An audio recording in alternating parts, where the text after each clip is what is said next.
이 시간 이제 복음을 증언하는 일이라는 제목으로 말씀을 전하도록 하겠습니다.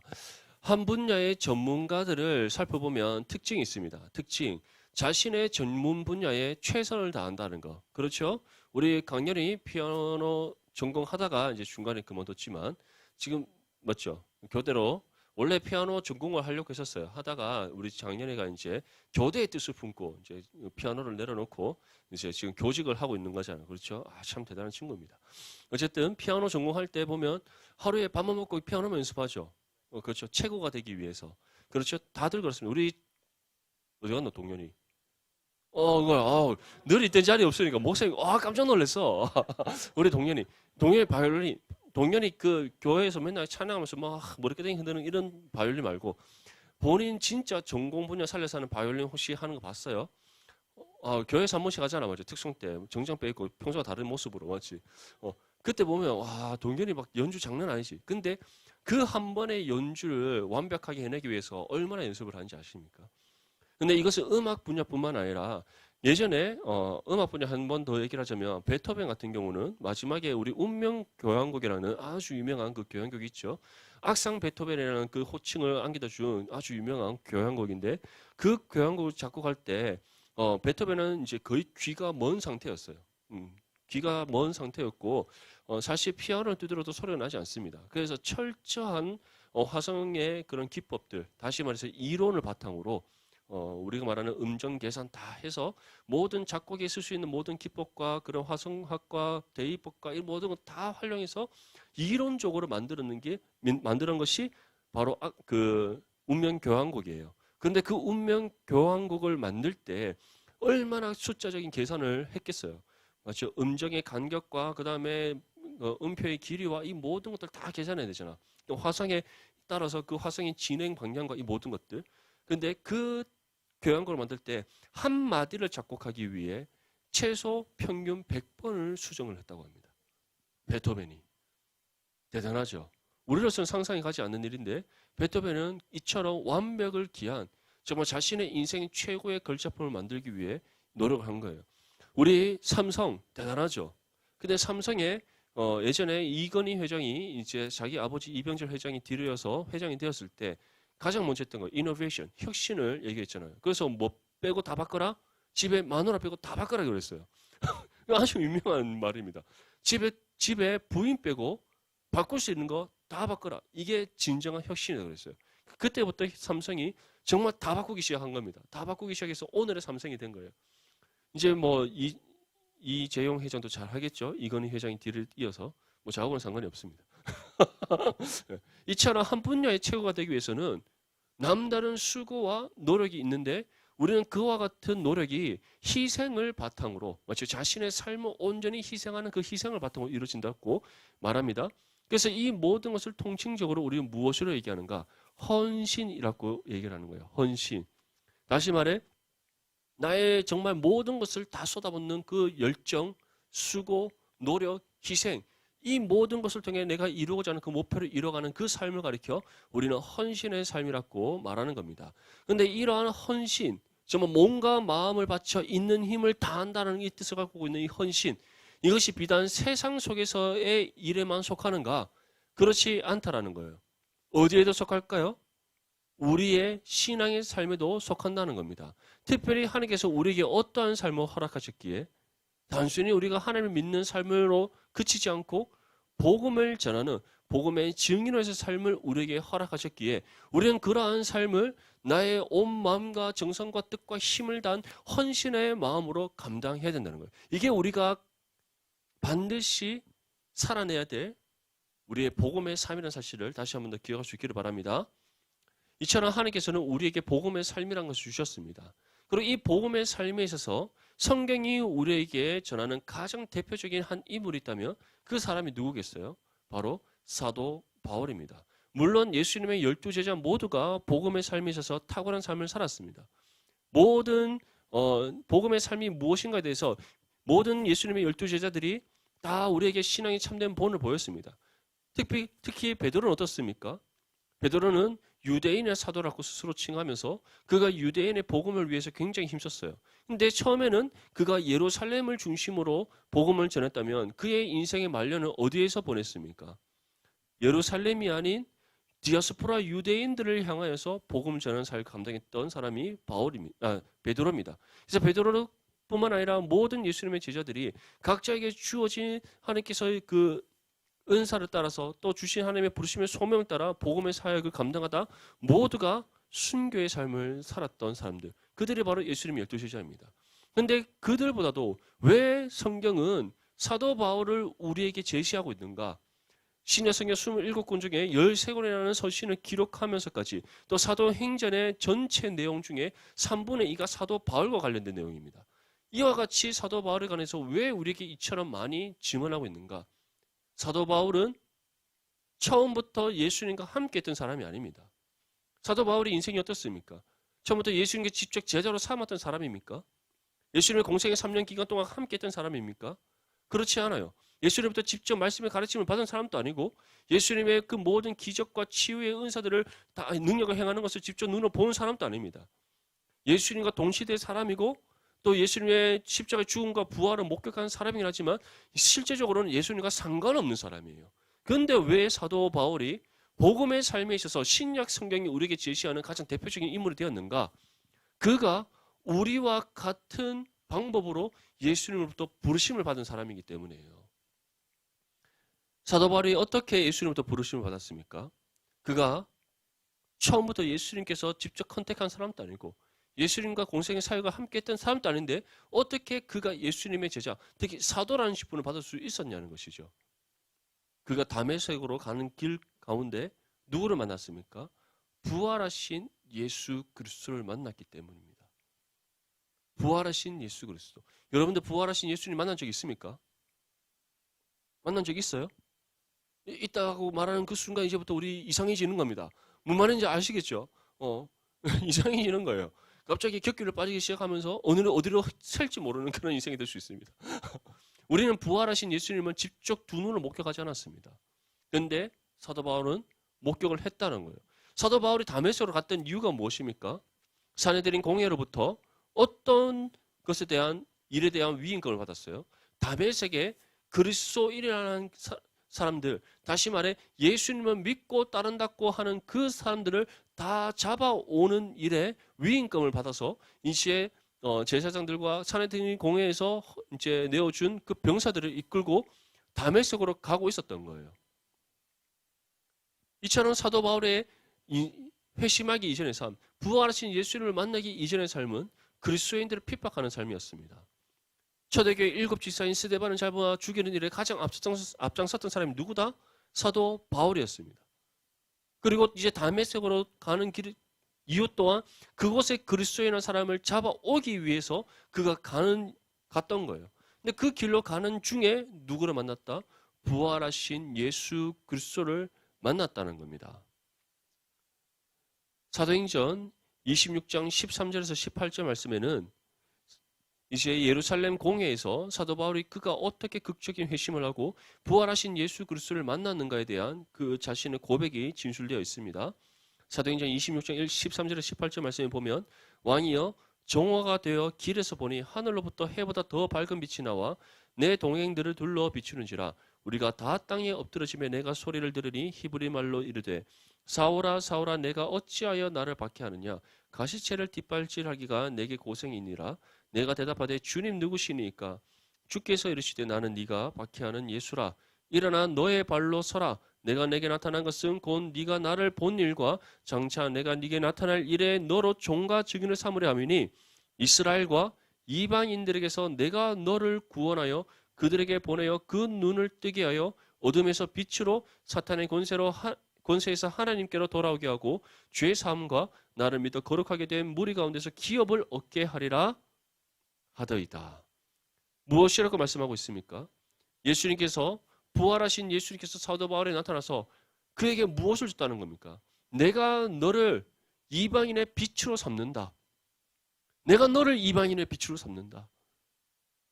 하나님을 알지 못한 채 우리 주 예수 그리스도가 누군지 못한 채 사단의 권세 아래에서 죄의 죽음 가운데 있던 그들을 죄의 어둠 가운데 갇혀있던 그들을 하나님의 빛으로 인도하기 위해, 사단의 권세에서 하나님께로 인도하기 위해, 죽음에서 생명으로 건지기 위해, 죄인의 신분에서 하나님의 자녀로 신분으로 변화받게 하도록 하기 위해 내가 너를 이방인에게로 보낸다. 그렇기 때문에 이를 위해 내가 너에게 찾아왔노라라고 말씀하고 있는 겁니다.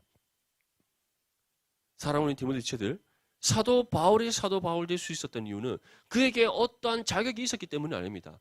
그가 사도가 될 만한 조건을 갖추었기 때문이 아닙니다. 오히려 그의 실제적인 삶, 회심 이전에 그의 삶을 봤을 때는 그리스도인이 될 자격이 없는 사람이요, 그 어떤 조건을 갖추지 못한 사람이었고, 오히려 버림받기에, 정말 그리스도인들의 대적으로서 하나님 앞에 버림받기에 합당한 사람이었습니다. 하지만 하나님께서 바울에게 어떠한 뜻이 있었다는 거예요. 내가 너를 이방인의 빛으로 삼는다는 하나님의 뜻이 있었다는 거예요. 그 뜻 다 신발을 따라 부활하신 예수 그리스도께서 다메섹으로 가던 그 바울에게 나타나셔서 그를 이방인의 사도가 되게 하시는 은혜를 베풀어 주셨다는 겁니다.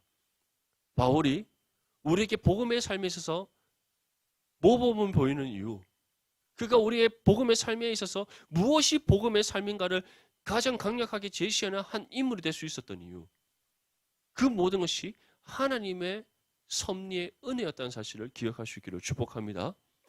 바울은 자신이 이방인으로 사도로 부름받았음을 하나님부터 강력하게 받았기에, 그 부르심의 소명을 부활하신 예수 그리스도를 통해 강력하게 받았기에, 거부할 수 없는 부르심의 소명, 자신이 반드시 감당해야 되고 반드시 살아내야 될 부르심의 소명임을 그가 알았기에 그는 이 부르심의 소명을 따라 이방인으로서의 사도의 삶을 헌신했던 겁니다.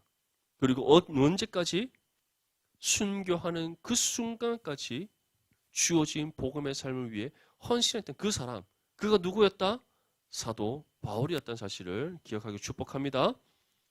사도 바울은 이제 3차 전도 여행의 그 끝에 지금 에베소에 머물러 있습니다. 에베소에 있을 때에 사도 바울이 이제 한 가지 결단하게 됩니다. 그 결단이 무엇인가? 바로 로마에 가서 복음을 전하는 것입니다. 사도행전 19장 21절 말씀을 보면, 이 일이 있은 후에 바울이 마게도냐와 아가야를 거쳐 예루살렘에 가기로 작정하여 이르되 내가 거기 갔다가 후에 로마도 보아야 하리라 하고, 사도 바울이 3차 전도 여행을 이제 안디옥에서부터 시작합니다. 안디옥에서 더베 다소 쭉 서쪽으로 소아시아 지역을 이동하여 소아시아 서쪽 맨 끝에 있는 에베소에 이르렀습니다. 이제 그 에베소에서부터 어디로 간다? 길을 건너 마게도냐로부터 그리스까지 한 바퀴 돌고 거기에서부터 예루살렘에 왔다가 다시 로마로 가겠다라고 얘기를 하는 거예요. 사도 바울이 왜 갑자기 예루살렘을 통해 로마로 가고자 했는지 알 수 없습니다. 알 수 있는 한 가지 우리가 이유가 있다면, 성령께서 바로 그로 하여금 이와 같은 경로로 갈 것을 명령하셨기 때문이라는 거예요. 사도행전 23장 11절 말씀에 보면, 그날 밤에 주께서 바울 곁에 서서 이르되 담대하라, 네가 예루살렘에서 나의 일을 증언한 것 같이 로마에서도 증언하여야 하리라 하시니라. 이것이 무엇을 뜻하는가? 지금 예루살렘에 와서 그가 지금 감옥에 잡혀있는 상황 가운데 있습니다. 다시 말해 에베소에서부터 이제 나머지 선교여행을 마치고 예루살렘에 도착했을 때 그가 지금 감옥에 붙잡혀 있는 거예요. 왜냐? 예루살렘에 누가 있습니까? 산헤드린 공회원, 다시 말해 그 당시 바리새인, 서기관, 사두개인, 그리고 제사장들 다 있는 거예요.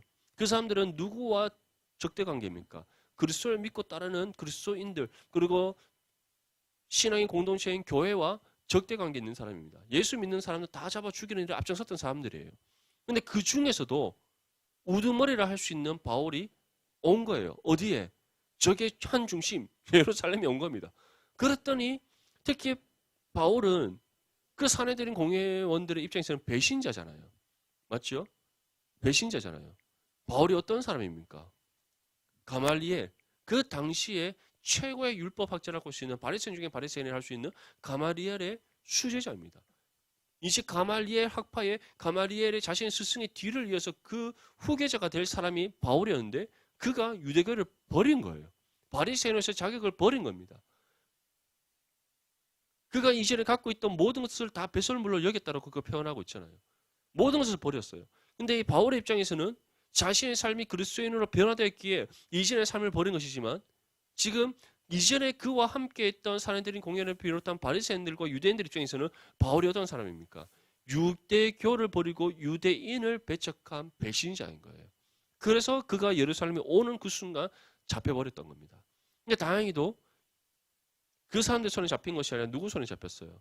지금 로마의 감옥에 잡혀 있는 겁니다. 참 다행이죠. 로마 군인의 지금 감옥에 잡혀 있는 거죠. 만약에 그가 유대인에게 만약에 사내들인 공회에 잡혔으면 아마 생명을 유지할 수가 없었을 거예요. 이 모든 것도 하나님의 섭리하심 은혜인 겁니다. 그래서 천부장과 그 당시 이제 천부장의 그런 감시 아래 이제 재판이 벌어지게 되는 거잖아요. 이처럼 바울이 지금 이 예루살렘에서 감옥에 있는 가운데 이와 같이 고백하는 겁니다. 성령께서 어떻게 바울에게 말씀하셨다? 네가 지금 예루살렘에서 증언한 것 같이 로마에서도 어떻게 한다? 증언하리라. 다시 말해 예루살렘에 와야지만 바울이 로마로 갈 수 있는 그 길이 열릴 수가 있었던 겁니다. 성도 벨리스가 무엇이라고 얘기합니까? 그가 만약에 재판을 계속 이어가고자 하지 않았다면 풀려날 수 있었을 것이다. 근데 바울은 그가 스스로 로마에 가서 재판받겠다는 거예요. 그래서 로마로 가게 되는 겁니다. 그리고 로마로 가서 어떤 사역이 시작됩니까? 복음의 사역이 시작됐던 거예요. 사도행전 20장 17절에서 23절 말씀을 보면 이와 같이 말씀합니다. 바울이 밀레도에서 사람을 에베소로 보내어 교회 장로들을 청하니 오매 그들에게 말하되 아시아에 들어온 첫날부터 지금까지 내가 항상 여러분 가운데서 어떻게 행하였는지를 여러분도 아는 바니 곧 모든 겸손과 눈물이며 유대인의 간계로 말미암아 당한 시험을 참고 주를 섬긴 것과 유익한 것은 무엇인지 공중 앞에서나 각 집에서나 거리낌이 없이 여러분에게 전하여 가르치고 유대인과 헬레인들에게 하나님께 대한 회개와 우리 주 예수 그리스도께 대한 믿음을 증언한 것이라. 보라 이제 나는 성령에 매여 예루살렘으로 가는데 거기서 무슨 일을 당할는지 알지 못하노라. 오직 성령이 각성에서 내게 증언하여 결박과 환난이 나를 기다린다 하시나. 지금 에베소 교회의 장로들을 모아놓고 자기가 이제 예루살렘으로 통해서 로마로 가게 될 것을 전합니다. 근데 전하면서 무엇이라고 말합니까? 마지막에 나는 성령에 매여 예루살렘에 간다. 그가 예루살렘에 가는 것이 그가 가고자 해서 가는 것이 아니라 누구에 의해서 가는 것이다? 성령에 의해서 가는 것이다. 거기서 무슨 일을 당할지 내가 알지 못하지만 분명히 이러한 일을 당할 것이다. 내가 성령이 각성해서 내게 증언하여 결박과 환난이 기다린다. 이미 성령께서 사도 바울에게 너가 예루살렘에 가면 무슨 일을 당한다고 말씀하셨다는 거예요. 환난과 결박, 결박과 환난. 다시 말해 핍박이 너에게 있을 것이다. 너가 정말 힘든 일을 겪게 될 것이다. 이미 말씀하셨다는 거예요. 그럼에도 불구하고 바울이 예루살렘에 갔던 이유는 무엇입니까? 성령께서 명령하신 일이기 때문에. 그리고 그가 예루살렘에 가야만 어디로 갈 수 있기 때문에? 로마로 갈 수 있기 때문에. 그리고 이 모든 성경의 마지막의 여정을 누가 계획하신 일이기 때문에? 하나님께서 계획하신 일이기 때문에 그가 순종하여 나아갔던 겁니다. 실제로 사도 바울의 인생을 돌아보면 얼마나 핍박과 환난이 많았습니까? 그가 무엇으로 표현합니까? 40에 하나의 가마는 매도 맞고 태장도 맞고 돌로도 맞고 실제로 돌로 쳐맞아 죽을 뻔했죠. 그렇죠? 바울이 돌로도 맞고 그리고 파산하는 배도 타고 강도도 만나고 정말 생명의 위협을 수없이 당했던 바울입니다. 그러한 바울이 끝까지 복음의 사명을 감당할 수 있었던 이유, 환난과 핍박과 그 결박이 자신의 눈앞에 있음을 알면서도 예루살렘에 갔던 이유, 이 모든 것이 바로 누구를 위한 일이기 때문에 하나님을 위한 일이기 때문에 또 자신의 삶을 향한 하나님의 계획하심과 뜻이었기 때문에 사도 바울은 조금도 망설이지 않고 순종함으로 나아갈 수 있었던 겁니다. 우리 사랑하는 디모데 지체들, 여러분들의 인생의 길에서도 예기치 못한 환난이 있을 수 있습니다. 핍박이 있을 수 있습니다. 여러분들의 그냥 예수님과 상관없이 여러분들 주어진 삶에서 이런 일들을 겪을 수 있습니다. 하지만 그런 일들을 겪으면 우리는 세상의 방법으로 해결을 하고자 노력을 하겠죠. 또는 어떤 수단과 방법을 가리지 않고 그 일을 극복하기 위해 우리는 부단히 노력할 겁니다. 하지만 그 모든 일들이 극복되어집니까? 극복되지 않는다는 거예요. 그렇죠? 하지만 세상 일이라면 세상이 원래 그렇지라고 우리가 한탄하면서 그냥 넘겨버릴 수도 있습니다. 하지만 반대로 우리가 그리스도인이라는 이유로 예수 그리스도의 복음의 삶을 살아간다는 이유로 하나님의 영광을 위한 삶을 살아간다는 그 이유로 우리가 말씀의 법을 지켜 행한다는 그 삶의 이유로 우리가 세상으로부터 핍박받는다면 어떠한 마음이 들겠어요? 예수는 괜히 믿었다. 이런 생각 듭니까? 아니면 왜 내게 이런 일을 겪게 하십니까? 라는 하나님을 향한 원망의 마음이 생깁니까? 아니면 지금이라도 이 복음의 삶을 내려놓고 싶다는 생각은 혹시 들지 않습니까? 원하기로는 사도 바울처럼 우리가 걸어가는 이 복음의 삶의 신앙의 여정 가운데 우리가 살아내야 될 이 복음의 삶 가운데 세상으로부터 그 어떤 핍박과 환난과 어려움과 고난을 당한다 할지라도 사도 바울처럼 믿음으로 담대히 맞서 싸울 수 있는 저와 여러분들이 될 수 있기를 축복합니다. 세상을 두려워하기보다 하나님을 원망하기보다 온갖 불평과 불만들을 하나님 앞에 늘어놓기보다 오히려 우리 안에 계신 성령을 의지함으로 우리가 그 어떤 시험과 환난 속에서도 믿음으로 담대히 나아가 승리하는 저와 여러분들 될 수 있기를 축복합니다. 이제 마지막으로 사도 바울은 에베소 교회 장로들과의 작별의 인사로 다음과 같이 말씀합니다. 우리 본문 24절 말씀 함께 읽겠습니다. 시작. 내가 달려갈 길과 주 예수께 받은 사명 곧 하나님의 은혜의 복음을 증언하는 일을 마치려 하면은 나의 생명조차 조금도 귀한 것으로 여기지 아니하노라. 아멘. 사랑하는 디모데 지체들, 이 지금 사도 바울이 우리에게 전하는 이 신앙의 고백이 저와 여러분들의 고백이 될 수 있기를 축복합니다. 아멘. 여러분들 지금 여러분들 가정에서 또는 캠퍼스에서 친구들과의 관계에서 직장에서 어떠한 삶을 살아가고 있습니까? 사도 바울이 우리에게 고백하는 것처럼 예수 그리스도의 복음의 삶을 위해 나의 생명조차 조금 더 귀한 것으로 여기지 않는 헌신의 삶을 살아가고 있습니까? 아니면 교회에서는 신앙생활을 열심히 하는 것처럼 보이지만 세상 속에서는 세상에 속한 친구들과 직장인 동료들과 또는 하나님을 알지 못하는 그 세상에 속한 사람들과 동일한 가치관을 가지고 또 동일한 삶의 모습을 띠고 살아가고 있지 않습니까? 예수님께서 우리에게 분명히 말씀하셨습니다. 너희는 세상에 무엇이다? 소금이다. 소금이 맛을 내지 못하면 그것은 소금이 아니다라고 말씀했어요. 소금은 반드시 맛을 내게 되어 있다. 어떤 맛? 짠맛. 맞죠? 소금이 단맛을 낼 수 있습니까? 단맛을 내면 그건 소금이 아니라 설탕인 거죠. 맞죠? 소금은 반드시 짠맛을 내게 되어 있고 그 짠맛을 낸다는 것은 어떠한 특성을 변화시키는 능력이 있다는 것을 우리에게 보여주는 겁니다. 예수님께서 너희가 세상의 소금이라는 것은 무엇을 가리키는 것이었어요? 우리가 어떠한 맛을 내는 사람, 복음의 맛을 내는 사람, 복음의 능력으로 세상을 변화시켜 나가는 그 삶이 세상의 소금이 된 우리의 삶이다라고 말씀하셨어요. 너희는 소금이 되어야 될 존재가 아니라 이미 너희가 구원받은 동시에 세상의 소금이 되었다. 현재 완료 시점으로 우리에게 말씀하고 있습니다. 믿습니까? 그렇다면 우리는 이제 세상에서 복음의 말씀을 낼 수 있어야 됩니다. 복음의 능력을 발휘할 수 있어야 됩니다. 여러분들의 삶의 모습을 통해 하나님을 알지 못하는 사람들이 하나님을 볼 수 있어야 되고 예수 그리스도를 알지 못하는 사람들이 예수 그리스도를 알아가게 되어야 되고 무엇보다 여러분들의 삶을 통해 세상과 구별된 그리스도인의 삶이 무엇인지를 증명할 수 있어야 됩니다. 그것이 우리가 살아내는 데 복음의 삶이라는 거예요. 우리가 세상의 소금일 뿐만 아니라 또 무엇이라고 말씀하셨습니까? 너희는 세상의 무엇이다? 빛이다.